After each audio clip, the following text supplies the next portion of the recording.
करवा चौथ की कथा। आइए पढ़ते हैं करवा चौथ की कहानी। बहुत समय पहले की बात है। एक साहूकार के 7 बेटे और उनकी एक बहन करवा थी।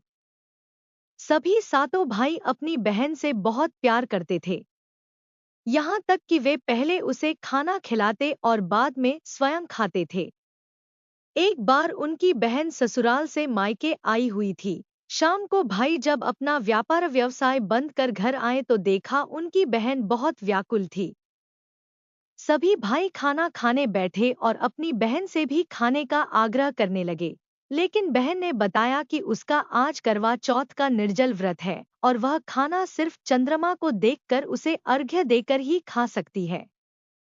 चूंकि चंद्रमा अभी तक नहीं निकला है, इसलिए वह भूख प्यास से व्याकुल हो उठी है। सबसे छोटे भाई को अपनी बहन की हालत देखी नहीं जाती और वह दूर पीपल के पेड़ पर एक दीपक जलाकर चलनी की ओट में रख देता है। दूर से देखने पर वह ऐसा प्रतीत होता है कि जैसे चतुर्थी का चांद उदित हो रहा हो। इसके बाद भाई अपनी बहन को बताता है कि चांद निकल आया है, तुम उसे अर्घ्य देने के बाद भोजन कर सकती हो। बहन खुशी के मारे सीढ़ियों पर चढ़कर चांद को देखती है, उसे अर्घ्य देकर खाना खाने बैठ जाती है। वह पहला टुकड़ा मुंह में डालती है तो उसे छींक आ जाती है। दूसरा टुकड़ा डालती है तो उसमें बाल निकल आता है और जैसे ही तीसरा टुकड़ा मुंह में डालने की कोशिश करती है तो उसके पति की मृत्यु का समाचार उसे मिलता है। वह बौखला जाती है।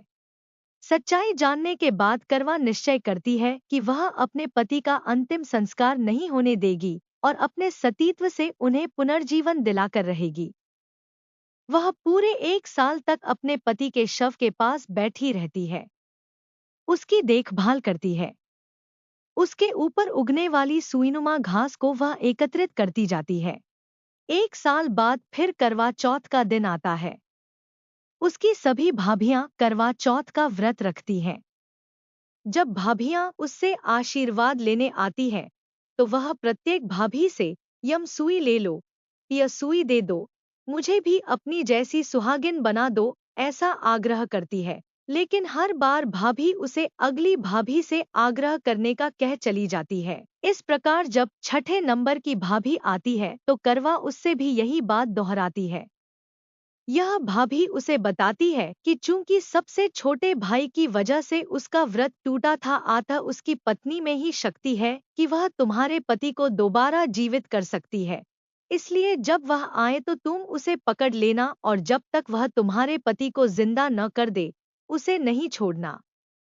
ऐसा कहकर वह चली जाती है। सबसे अंत में छोटी भाभी आती है। करवा उनसे भी सुहागिन बनने का आग्रह करती है, लेकिन वह टालमटोली करने लगती है। इसे देख करवा उन्हें जोर से पकड़ लेती है और अपने सुहाग को जिंदा करने के लिए कहती है। भाभी उससे छुड़ाने के लिए नोचती है, खसोटती है, लेकिन करवा नहीं छोड़ती है।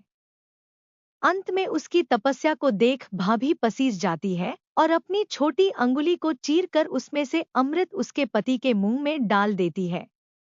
करवा का पति तुरंत श्री गणेश कहता हुआ उठ बैठता है। इस प्रकार प्रभु कृपा से उसकी छोटी भाभी के माध्यम से करवा को अपना सुहाग वापस मिल जाता है। हे श्री गणेश मां गौरी, जिस प्रकार करवा को चिर सुहागन का वरदान आपसे मिला है, वैसा ही सब सुहागिनों को मिले।